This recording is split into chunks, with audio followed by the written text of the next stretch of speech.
Hi, I'm Jason Conta, Associate Editor at Canadian Underwriter and co-host of our podcast series, What's on Deck. Recently, I sat down with Matt Studley from Hub to discuss Canada's commercial lines market. We explored the state of the industry, specific lines like trade credit and reps and warranties, and how the macroeconomic environment is affecting commercial insurance.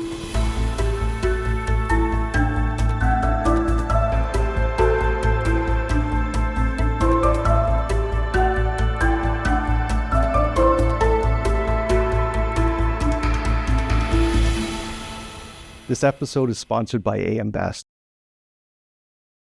For today's episode, we're going to take a closer look at the soft commercial lines market and what factors could be influencing those conditions.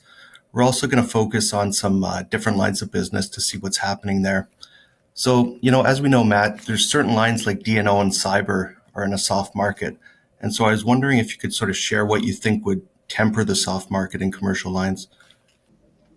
Yeah, absolutely, Jason. Thank you for having me. So I think from a D&O and a cyber perspective, obviously we're talking about long tail liability with those two lines, right? So I think what's been happening is you've had a lot of additional capacity and newer insurers coming into Canada or additional capacity coming from Lloyd's of London that have really started to increase the supply to both of those two markets in the last couple of years, and obviously has driven down those prices. So I think the biggest thing that could kind of reverse that trend would just be losses in those two lines.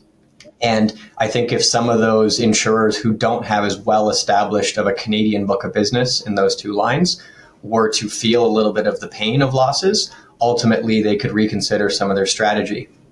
I think that's more likely to happen in the short to medium term with cyber, simply because I don't think we can open the newspaper, it seems, daily without seeing another cyber loss. So I think that ultimately that market will effectively catch up to what the actuaries are saying about the long-term viability of everything. It is true that more clients are buying than ever, so that helps in terms of premium volume, but it certainly doesn't swamp the losses if you end up having loss ratios that start to tick up. I think on the D&O side, it's a little bit more complicated because we've been seeing the softening market for probably since the fall of 2023 is when the D&O market started to really turn in Canada. And, prior to COVID, everybody was talking about D&O in Canada being a loss leader specialty line for the insurers. So we've effectively everybody took rate in the D&O market through COVID to try to fix that situation because we knew it wasn't long-term viable for them. But ultimately, in about 2 years, it's essentially all been given back. And as the economy gets a little bit shakier, if that continues to perpetrate, then of course D&O losses can take place. I think what you're going to see though is you're going to see more kind of large scale issues. Because of course it's just a different level when we talk about the D&O market and especially the cyber market, you have different levels of sophistication within the clientele. And so different losses that ultimately drive it. I've said to many clients before, the good and the bad of D&O is everything is a D&O claim. So the other thing that I keep an eye on obviously is some of the kind of trends that are starting to take place, right? So you have, the integration of artificial intelligence. Ultimately, if you do a bad job of that in the commercial context, that can become a D&O claim. Same thing when you have a lot of pressure from the regulators right now in Canada on ESG and some of the disclosures that have taken place, that can also become a D&O claim. Whether it becomes large enough to create meaningful losses, I suppose time will tell. Yeah, that's interesting too, and you had mentioned the economy. So that's a good segue, I think, into the next question I was going to ask. We have heard, I think there was some contraction in the economy in the last quarter, right? I think 0.4% or something. So there are these fears, and we don't know what this quarter is going to be, but there are fears of a recessionary environment in effect, right? So I'm trying to get sort of an impact. What do you think the impact could be on commercial lines if the economy sort of gets worse? Yeah, so I think there's kind of three key buckets, if I could call it that, on the commercial side. So one of them is just change in client exposure. Right. So you have situations where inevitably if, your business isn't doing as well, you're going to maintain less inventory. You're going to have other knock-on effects that normally you'd be insuring that you're just going to buy less insurance for because you have less assets to insure. So I think that cascades into a bit of a problem for some of the insurers, depending on where they play in the space, because you can have circumstances where, they wanted to grow, the risk is growing, but at the same time, they're actually getting less premium. I think on the second piece would be just from an investment lens, both on the insurer side, but also from the client side. So if we're going to be in a shakier economy for a longer period of time, then, inevitably you're going to pause or at least re-examine whether you want to make material investments to build your business, right? I'm a big believer that I think the tariffs, unfortunately, are going to be here to stay for a long period of time. I know a lot of us are hoping, they'll be quickly reversed. I don't see how that's going to happen in the US, simply because, like any other government situation, the revenue is going to start to show up, and it's going to be very, very difficult for them to turn off the tap once it's started. Right? So I could see a lot of situations where clients are taking longer to make those investments, reconsidering or really being deliberate about what investments they're making, which then, of course, means less to insure, so less premiums for the insurance companies. And then the third piece would, of course, just be the bankruptcies, right? So you're going to have, and we've had a lot more conversation with clients in 2025, and I think the industry has, about the implications of bankruptcies, distressed asset sales, and inevitably there is going to be a percentage of the market that is going to just be out of the market because they won't exist anymore. I think that's a normal sort of reaction with the economy. Like whenever the economy is sort of shaky, I think people just are hesitant to invest, right? Like they're just not sure. They always say, diversifying everything, but if you don't see the income coming in, it's hard to diversify if you don't want to spend the money, right?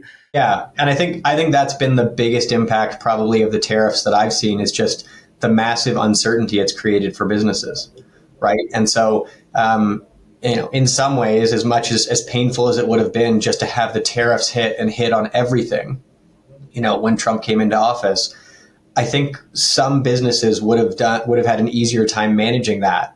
It was this, will they, won't they, what products are impacted, maybe mine are included, maybe they're in the next round. Like, I don't know how you run a business trying to figure out all these different iterations of what could happen to your company. It's impossible. Yep. And there was a new one. I think he said November 1st. I don't remember what it was, but he was going to put tariffs November 1st on something. And then there's lumber and there's manufacturing and everything. And there's the auto ones already, and they were off and they were on. So yeah, it's the uncertainty, as you said, right? And we've actually heard too, like one of my colleagues was at the RIMS Canada conference in Calgary last month, I guess it was. And they heard that, policyholders sometimes aren't using the premium savings that they get in a soft market to extend their limits or anything like that. Even though it's taking longer and more money to rebuild after disasters, they're kind of hoarding the money, if it were, just because of the uncertainty. So have you found this is the case with your clients as well? So I'd say it's a bit of a mixed group. I would say a lot of our clients, I would say, are spending some of the savings, if I could put it that way. But I think inevitably when there's uncertainty with some of the commercial businesses, I think there's been a lot more rigor from the clients asking to justify why additional limits and why specifically for them, and essentially getting into a specialized advisory conversation, which is what I think the best brokers do better than anybody, is have those custom conversations versus try to sell a product. So I think that, the answer is yes, they're spending some of the savings, but I also think in an economy like this, or if there's potential turmoil coming down the road, a lot of these businesses are also being very, very mindful of their cash flow. And so there's a lot of scrutiny being put on any expense. And so in situations where, we're looking for clients, or we're suggesting to clients, why don't you increase the limits in as part of your savings, we really want to make sure that they have all the analytics and have actually gone through the process with us of understanding why that's our recommendation, not just, there's savings, so buy more limit. Because I think there's a group of the brokerage community that pushes it that way, and I just don't think most clients kind of are in the right mental space to hear it that way in an economy like this, where they have a few nerves going on in the background, and insurance isn't what they're doing every single day. Yeah, just sort of think of this as a side note. Are there certain, I guess, lines of business that you're finding there are more premium savings, and you are recommending that clients invest more in? Yeah, so I mean, you touched on them at the beginning a little bit. Like a lot of the specialty lines, right? You're seeing rates collapse, and so in those situations, it is a good opportunity to actually reinvest and kind of bring your insurance program up to a certain level of sophistication, if that's what makes sense for you, and that's what was making sense, a year ago, 2 years ago. Like the tricky thing with long tail liability in the specialty lines is it's very hard to quantify in the short term. Is this a good return on investment? Right? Because like anything in insurance, the reality is you probably won't have a claim. So for a year or 2 years, it's easy to justify that a wise decision or potentially a foolish decision was actually wise. If you don't have a claim, it wasn't technically bad. But it doesn't mean it was the right decision. You got lucky, and for commercial businesses, obviously luck is not a strategy. Yeah, for sure.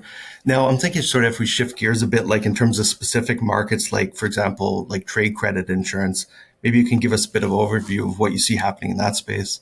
Yeah, absolutely. So maybe if it's okay, I'll start for a second on kind of what trade credit is a little bit, just because I find it's one of those specialties that some have heard of, some have gotten into before, but it's really a very specialized area. So, I mean, functionally what you're doing is you're insuring your receivables. And for most commercial businesses, especially those who export product outside of Canada, there is a risk that you don't receive payment and the goods are gone, right? So if you're shipping to another country, all the goods arrive. How are you going to get them back if you don't have the bill paid? And because it's such a big piece of the balance sheet for those firms, it's a huge risk. And I find it's a risk that not that many firms think about, or at least just haven't had as much kind of exposure to.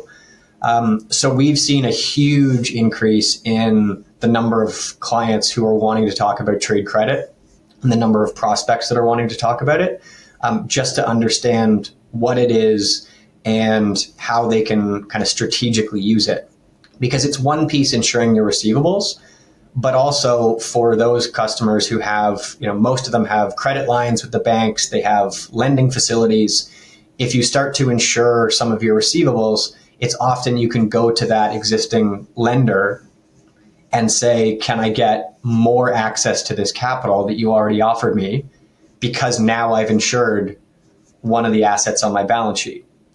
And so I can essentially take my existing lending facility and stretch it even further, which I find in an economy looking like this, where everybody's a bit nervous, nobody's wanting to take on new debt right now. But if you can strategically use your debt better to grow the business, I find a lot more clients are open to that conversation. Yeah, for sure. And another thing I'm thinking in this market too is sort of reps and warranties, like M&A insurance. We're always hearing deals, all the time happening. From what I've heard, but there's fewer deals now, right? So is there any indication as to, when these deals may be coming back? Yeah, so I think there's two pieces to it. So one, the deal flow has started to tick up materially in the US and in Canada, but it's coming off of quite a low point, right? So it's been kind of a shrinking group for a couple of years now. But, deal flow has started to pick up in 2025. I think what's become a bit trickier is that one of the reasons why, we're not back to the heights of 2022, 2023. So we have a ways to go before we get back there for sure. But I also think the biggest impact we've seen is just the time from, signing a letter of intent with a company you may want to take over and actually closing the deal has really stretched out. And I think because of all the components of the economy and all the uncertainty that we've been talking about, people want to do a lot more due diligence on these deals and make sure they really understand what they're getting themselves involved in. and how they're going to kind of monetize that investment. So we're seeing those deals that, typically we're turning around in 2 weeks, 4 weeks, a month. Now they're doing due diligence for 6 months, which just takes a lot more effort on the insurer side, but also on the client side. And I also find with, the potential uncertainty there's also a lot of heightened interest on kind of distressed deals. So firms taking a look at these companies and saying, if you're in a bad situation and I was going to take you over, I'll still take you over. But I just might wait 6 months to do it, because then we're going to be talking about a completely different price unless you can fix the issues you're dealing with. Yeah. So is it actually that there are fewer deals, or they're just taking longer, or is it sort of both? I think it's both. And it is fewer deals, especially from the height. Do we get back to that place? I think we do. I think like any other cycle, it will come back. How high it goes, how fast we get back, to that level.